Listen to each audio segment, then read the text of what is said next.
DJ Moore is going to be making Tyson Bagent's life easier rather than Bryce Young's life easier. That's fascinating to me. How different would this season be for the Panthers if they included Derek Brown in the trade rather than DJ Moore? I don't even know if you win a bunch more games. I'm not saying DJ Moore is going to show up and, oh, look at that, you're in the playoff race. But I'm pretty sure Bryce Young would have a few more touchdown passes. I'm pretty sure Bryce Young would have maybe a 300-yard passing game. I'm pretty sure Bryce Young would complete a few more percentage points up on his completion percentage. And that right there alone would change the whole vibe of your season. Because you'd be saying, all right, the team's not good, but at least Bryce Young's looking good. All right, the team's not good. They got to fix some things. But, hey, Bryce and DJ Moore are looking like a pair for the next however many years. Mm-hmm. Tonight, or actually tomorrow night, the Thursday night game, will show you how the Panthers began botching the post-highly drafting a quarterback process before they even traded up to draft that quarterback. What's best for the quarterback is different than what do you think is best for the team. But when you highly draft a quarterback, they're the exact same. Right? If you have a veteran quarterback and you're picking between, all right, they want us to trade one of these three players. You have a veteran quarterback? You just say, all right, which of those three is the worst? Send them on their way. Mm-hmm. Which of the three has the worst contract? Send them on their way.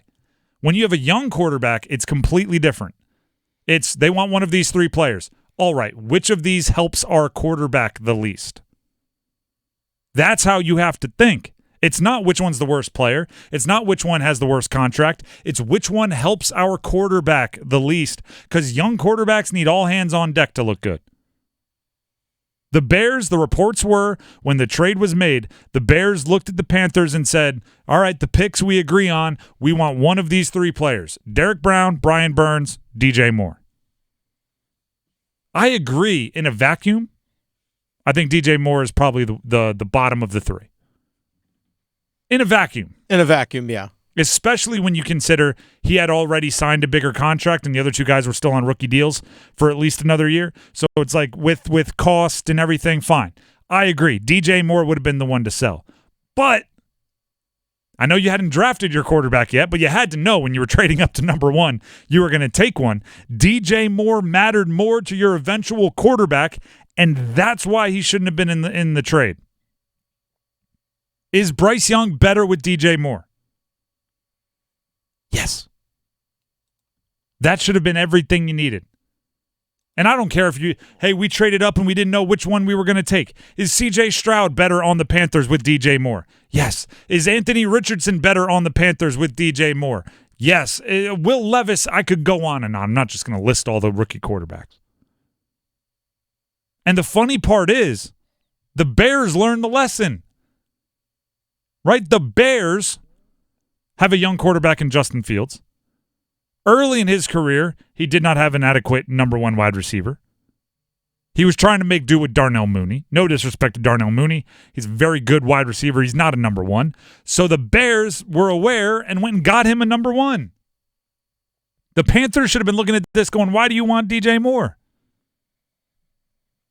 If you want him because you have a young quarterback that needs support, that needs a number one, maybe since we know we're trading up to go get a number one quarterback, maybe we should consider keeping DJ Moore. Well, this is where the evaluation process, the Panthers got it wrong, because David Tepper even said, well, we got a quarterback. We don't need to have those high-level players because we got a quarterback that can elevate whatever wide receivers that we have.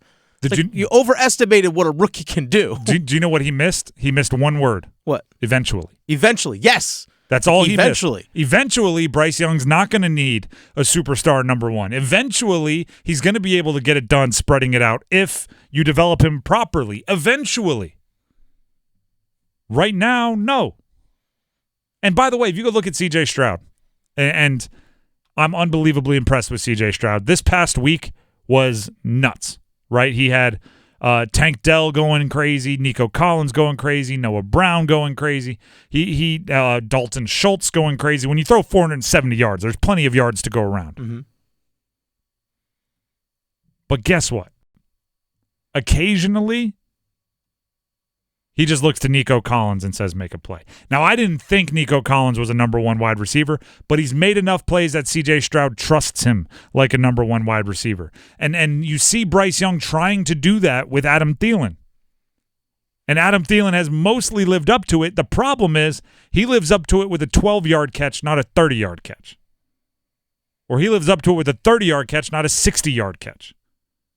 And that's where DJ Moore would have come in. Just go watch the Thursday night game against Washington. DJ Moore was taking hitches and saying, this is a 70-yard touchdown. Should have had 4 of them. For some reason they said he stepped out of bounds. This is, I would say, a stone-cold regret that the Panthers would have in the Bryce Young trade. I'm not ready to say the entire trade is something they regret. Again, you can lean in different directions. I don't think that's 100% yet. I think it is a 100% regret that if they could go back, they would not include DJ Moore in that trade. They would send, I would say, Derek Brown. Probably. And by the way, if they can't figure out a way to extend Brian Burns long term, then maybe include Brian Burns and try to get less pick because it was give up less picks. Yeah, give up.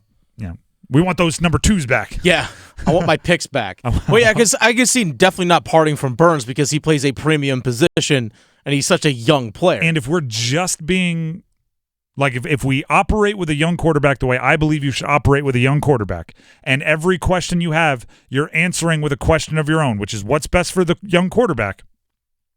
I believe Brian Burns as a guy who can get to the quarterback more often, more sacks, more drive killers, more strip sacks, more turnovers led to, more rushed quarterbacks. That's better for a rookie to keep getting them opportunities with the ball. Derek Brown, while playing a premier position, interior defensive line, that's more of a body blow, right? It's less of the knockout haymakers. It's more of like, I'm going to stop all your running backs for 2-yard gains. I don't know how much that helps my quarterback as much. I want the Brian Burns more than I want Derek Brown. I mean, it sounds over the top. It sounds hyperbolic or exaggerating when I say every decision should just be what's best for Bryce. But I'm literal with it. Every decision should be what's best for Bryce as long as you are committed to him being your quarterback.